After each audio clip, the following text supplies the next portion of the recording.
നമസ്കാരം, ഭാരത് ലൈവിലേക്ക് സ്വാഗതം. പുതിയ മുഖ്യമന്ത്രിയായ വി ഡി സതീശിനെ പച്ചക്കൊടി വീശിക്കൊണ്ട് നമുക്ക് ഈ ചർച്ച തുടങ്ങാം. നമസ്കാരം പ്രശാന്ത്ജി, ഒരാളുടെ ഒരു കോട്ടുണ്ട്: നല്ല നാളേക്ക് വേണ്ടി വി ഡി സതീശൻ നയിക്കുമെന്നത് പാണക്കാട് സാദിഖലി തങ്ങളുടെ വിശ്വാസമായിരിക്കും, ഞങ്ങളുടെ ആരുടെയും വിശ്വാസമല്ല. ഇത് പറഞ്ഞത് നിമിഷങ്ങൾക്ക് മുമ്പ് NSSന്റെ അമരക്കാരനായ ജനറൽ സെക്രട്ടറി സുകുമാരൻ നായരാണ്. ഇതുകൂടെ പറഞ്ഞു: മുഖ്യമന്ത്രി തിരഞ്ഞെടുത്തതിൽ കീഴ്വഴക്കങ്ങളോ ജനാധിപത്യ രീതിയോ പാലിച്ചിട്ടില്ല.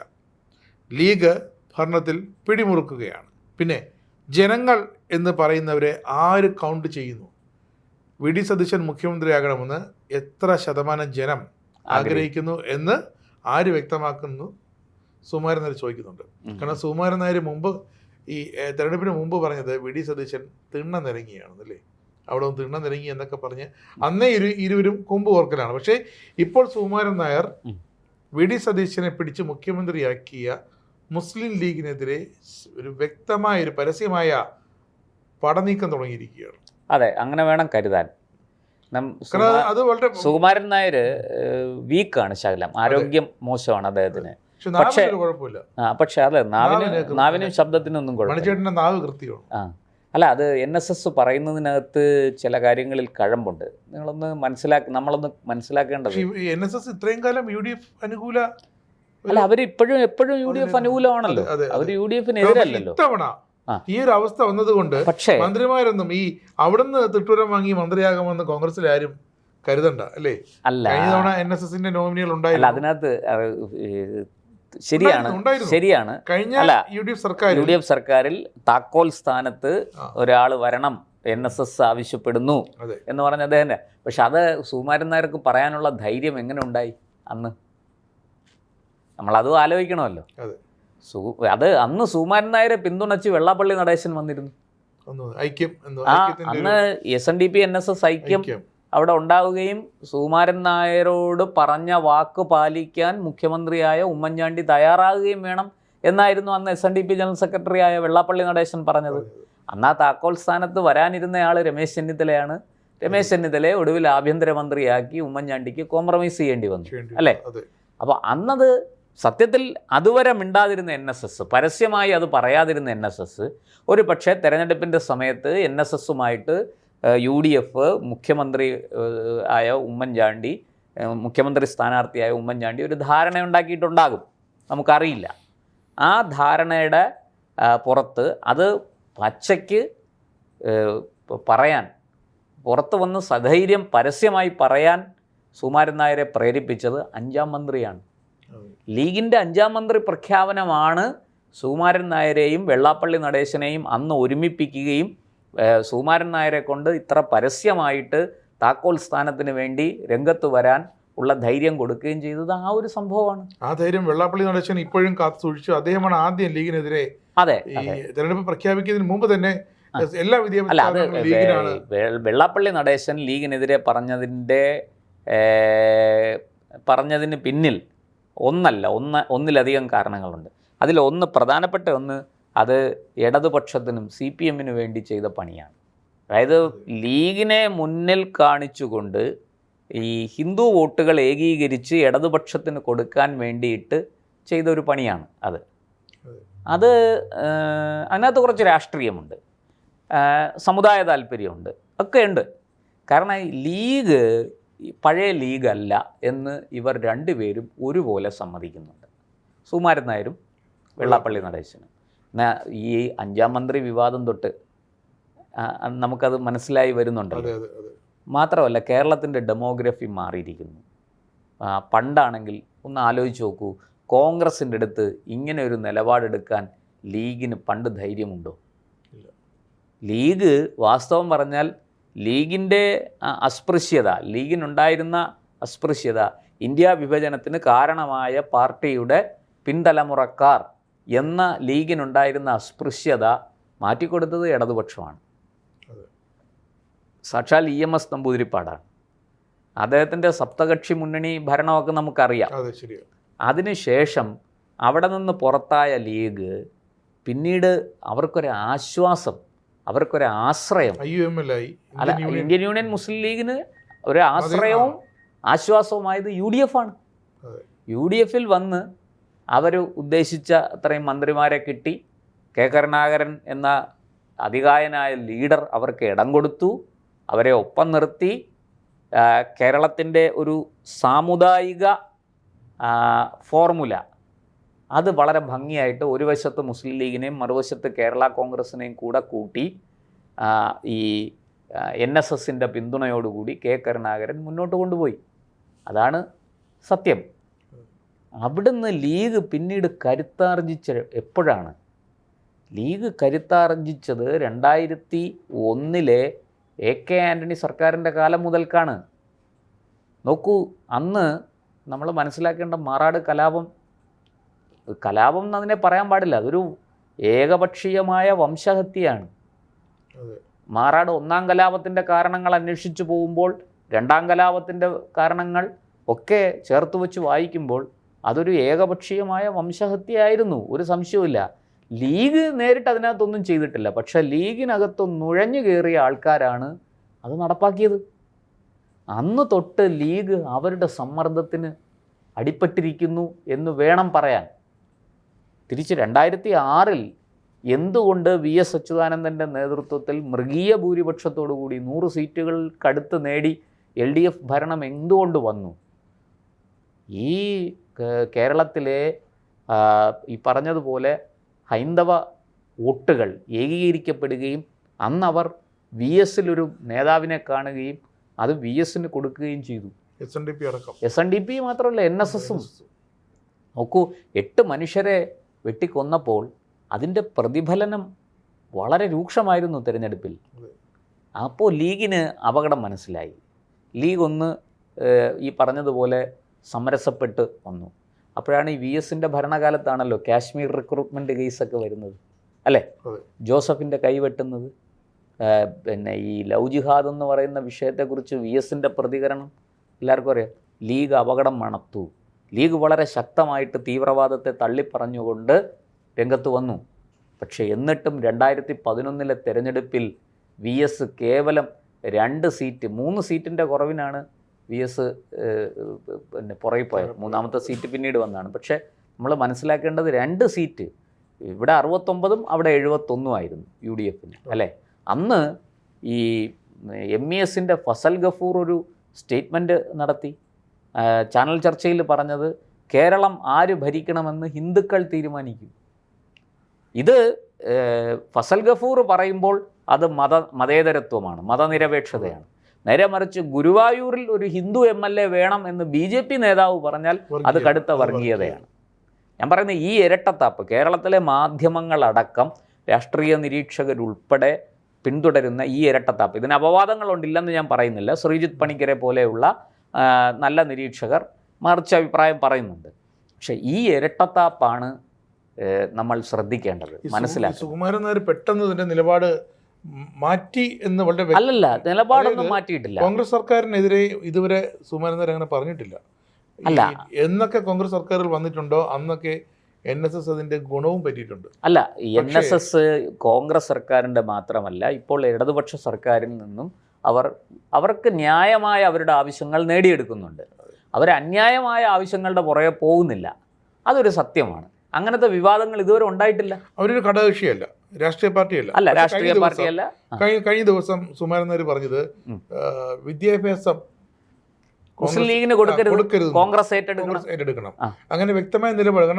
എനിക്ക് തോന്നുന്നു കഴിഞ്ഞ ദിവസം വൈകുന്നേരം സുകുമാരൻ നായരാണ് കേരളത്തെ അറിയിച്ചത് VD സതീശനാണ് മുഖ്യമന്ത്രി എന്ന്. കാരണം ലീഗിനെ സുകുമാരൻ നായർ രൂക്ഷമായ ഭാഷയിൽ വിമർശിച്ചപ്പോൾ ലീഗിന്റെ നോമിനിയായ VD സതീശൻ തന്നെയാണ് മുഖ്യമന്ത്രി എന്ന് എല്ലാവർക്കും മനസ്സിലായി. അങ്ങനെ ആഘോഷങ്ങളൊക്കെ തുടങ്ങിയത്. അല്ല, ഈ NSS പറയുന്നതിനകത്ത് മുസ്ലിം ലീഗിന് കൊടുക്കുമ്പോൾ സംഭവിക്കുന്നത് ഈ കഴിഞ്ഞ കുറച്ച് വർഷങ്ങളായിട്ട്, പണ്ട് അത്തരം പരാതികളില്ലായിരുന്നു. പക്ഷേ ഈ 2011 ശേഷം പ്രത്യേകിച്ച് അബ്ദുറബ്ബിനെ പോലൊരാൾ വിദ്യാഭ്യാസ മന്ത്രിയായപ്പോൾ നമ്മൾ കണ്ടതാണ്. അദ്ദേഹത്തിന് കൊടുത്ത ഔദ്യോഗിക വസതിയുടെ പേര് ഗംഗ എന്നുള്ളത് മാറ്റി ഗ്രേസ് എന്നാക്കിയ ആളാണ്. അപ്പോൾ അവിടെ തൊട്ട് ഈ UDFന് പിഴച്ചു. ഈ പറയുന്ന മത സാമുദായിക ഫോർമുല, ആ കെമിസ്ട്രി കൃത്യമായിട്ട് കൊണ്ടുപോകുന്നതിൽ അവിടെ UDF വലിയ വീഴ്ച വന്നു. ലീഗ് അവിടെ ഈ പറഞ്ഞ പോലെ അനുവദിച്ചില്ല. ലീഗ് അതിന്റെ chemistry അപ്രമാദിത്വം അതെ. കാണിക്കാൻ തുടങ്ങി. ആ അപ്രമാദിത്വം, അതായത് ഡെമോഗ്രഫിയിലുണ്ടായ ചേഞ്ച് ലീഗ് വളരെ കൃത്യമായിട്ട് മലബാറിൽ ഞങ്ങളില്ലെങ്കിൽ നിങ്ങളില്ല, അതിപ്പോഴും ശരിയാണ്. അതിപ്പോഴും ശരിയാണ്. ആ ശരിയെ കാരണം മലബാറിന്റെ ഭാരം കൂടി. ആ ശരിയെയാണ് സുകുമാരൻ നായർ ചോദ്യം ചെയ്യുന്നത്. മലബാറിന്റെ ജനസംഖ്യ കൂടുന്തോറും ലീഗിന്റെ കരുത്തും ലീഗിന്റെ കരുത്തും കൂടിക്കൊണ്ടിരിക്കുകയാണ്. മലബാറിലെ ജനസംഖ്യ എന്ന് പറഞ്ഞ പോരാ, മലബാറിലെ മുസ്ലിം ജനസംഖ്യ വർദ്ധിക്കുന്നു. നോക്കൂ, മുസ്ലിം ലീഗിന് കിട്ടിയിരിക്കുന്ന ആകെ വോട്ട് 23 ലക്ഷത്തിൽ ചില്ലുവാനമാണ്. BJPക്ക് 24 ലക്ഷത്തിൽ ചില്ലുവാനം കിട്ടി. മുസ്ലിം ലീഗിന് 22 MLA-മാർ, 27 MLA-മാർ മത്സരിച്ചപ്പോൾ 22 MLA-മാരെ ജയിപ്പിച്ചെടുക്കാൻ പറ്റി. ഏതാണ്ട് 100 പേരെ മത്സരിപ്പിച്ച BJPക്ക് ആകെ 3 പേരെ ജയിപ്പിച്ചെടുക്കാൻ പറ്റിയുള്ളൂ. ഇതാണ് രാഷ്ട്രീയവും മതധ്രുവീകരണവും തമ്മിലുള്ള വ്യത്യാസം. BJP കൃത്യമായിട്ട് രാഷ്ട്രീയമായിട്ട് ഇടപെടാൻ നോക്കി. മറ്റിടത്ത് അവരുടെ മതപരമായ ധ്രുവീകരണം വർഷങ്ങളായിട്ട് അവർ കൊണ്ട് നടക്കുന്നത് കൃത്യമായിട്ട് അത് വർക്കൗട്ടായപ്പോൾ ലീഗിൻ്റെ സ്ഥാനാർത്ഥികൾ ജയിച്ചു വന്നു. അതുമാത്രമല്ല, കോൺഗ്രസ്സിന് മലബാറിലും മധ്യ കേരളത്തിലും ഇക്കുറി ഇത്രയും വലിയ നേട്ടമുണ്ടായത് മതന്യൂനപക്ഷങ്ങൾ അവരെ പിന്തുണച്ചത് കൊണ്ട് തന്നെയാണ്. അത് ഞാൻ പറയുന്നത്, ഈ മതന്യൂനപക്ഷങ്ങൾ കോൺഗ്രസ്സിനെ പിന്തുണയ്ക്കുമ്പോൾ അത് മതേതര വോട്ടും, ആ വോട്ട് കോൺഗ്രസ്സിൽ നിന്ന് ഭിന്നിച്ചു പോകുമ്പോൾ, അല്ലെങ്കിൽ ഈ മതന്യൂനപക്ഷങ്ങൾ LDF-നെ പിന്തുണയ്ക്കുമ്പോൾ അത് മതേതര വോട്ടും, അവിടെ നിന്ന് അത് മാറി മറ്റെവിടേക്കെങ്കിലും പോകുമ്പോൾ അത് വർഗീയ വോട്ടും. LDF പറയുന്നു അത് വർഗീയ വോട്ടാണ് UDF-നെ ജയിപ്പിച്ചതെന്ന്. LDF ജയിക്കുമ്പോൾ UDF പറയും വർഗീയ വോട്ടാണ് LDF-നെ ജയിപ്പിച്ചതെന്ന്. നോക്കൂ, ഈ ഇങ്ങനെ ഒരു ഒരു ഒരു ഒരു ഒരു പ്രത്യേക തരത്തിലുള്ള ഒരു രാഷ്ട്രീയം കേരളത്തിലുണ്ട്.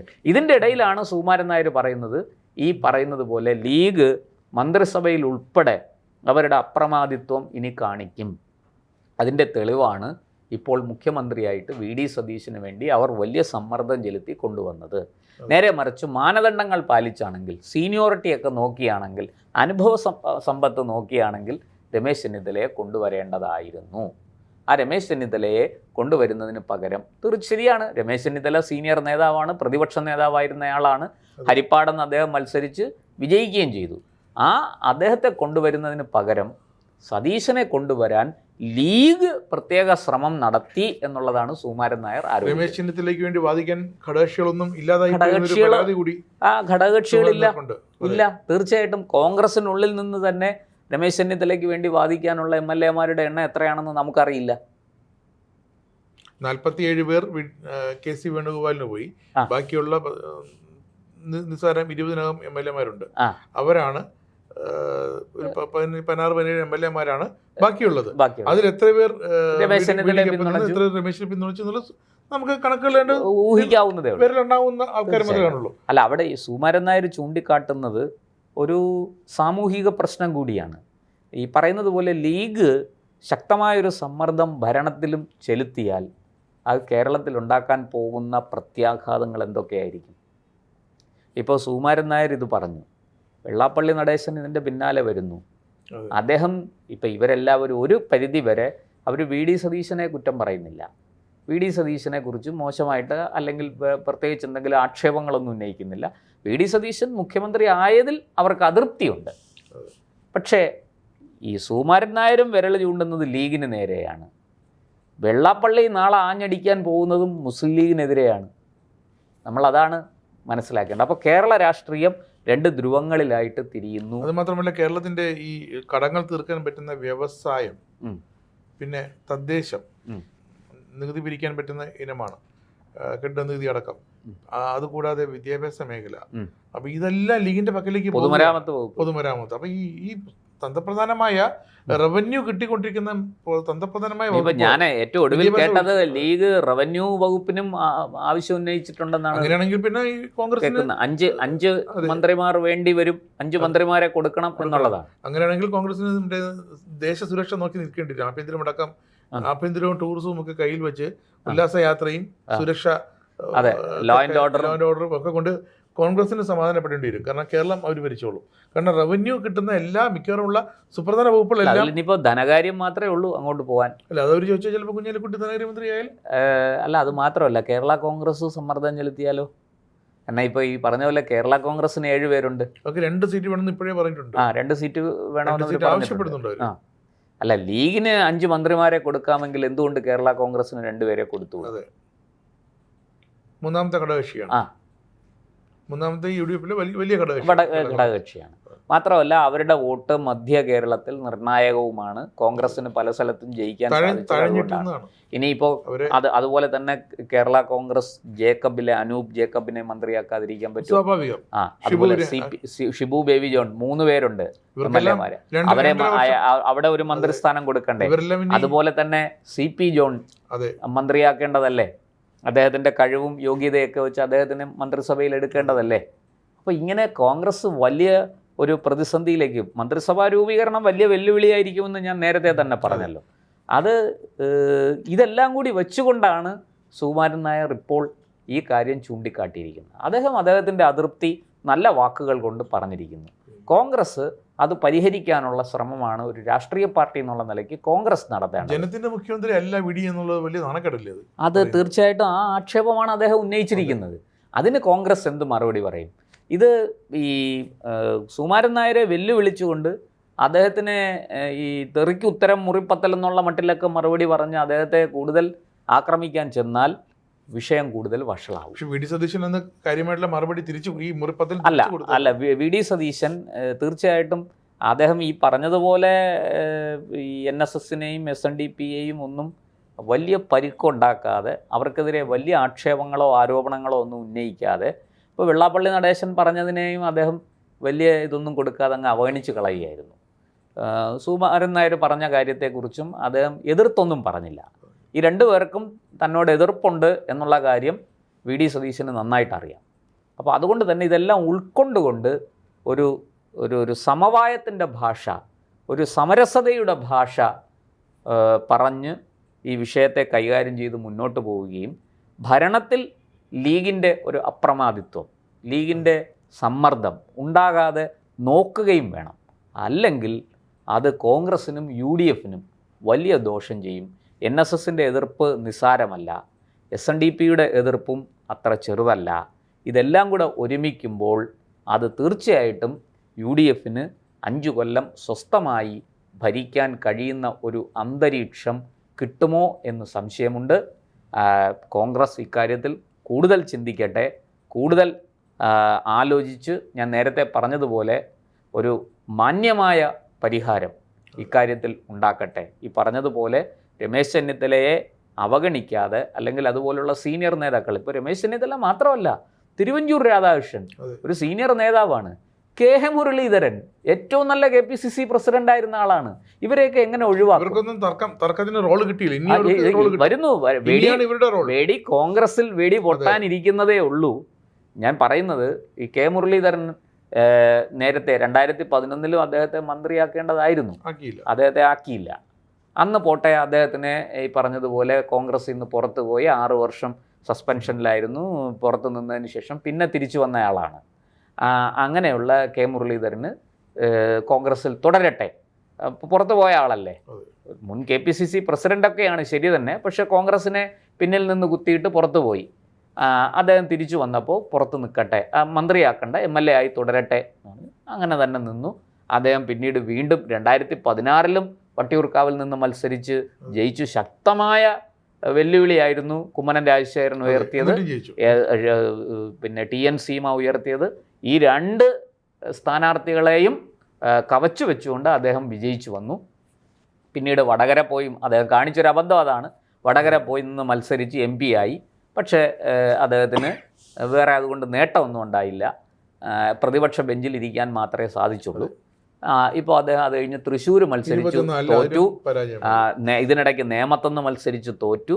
ഇപ്പോൾ ഇതാ വീണ്ടും വട്ടിയൂർക്കാവിൽ നിന്ന് മത്സരിച്ച് അദ്ദേഹം ആയതുകൊണ്ടാണ് വിജയിച്ചു വന്നത്.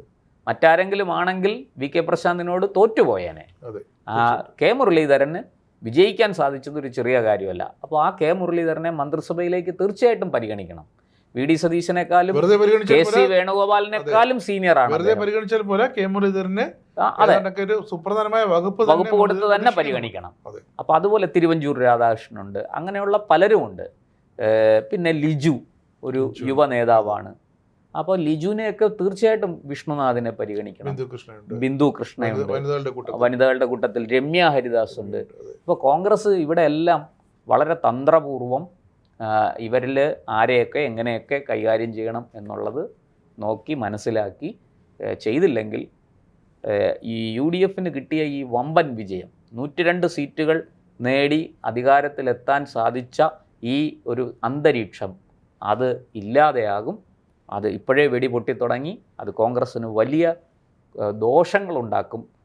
അതിൻ്റെ സൂചനകളാണ് ഇപ്പോൾ ഈ കാണുന്നത്.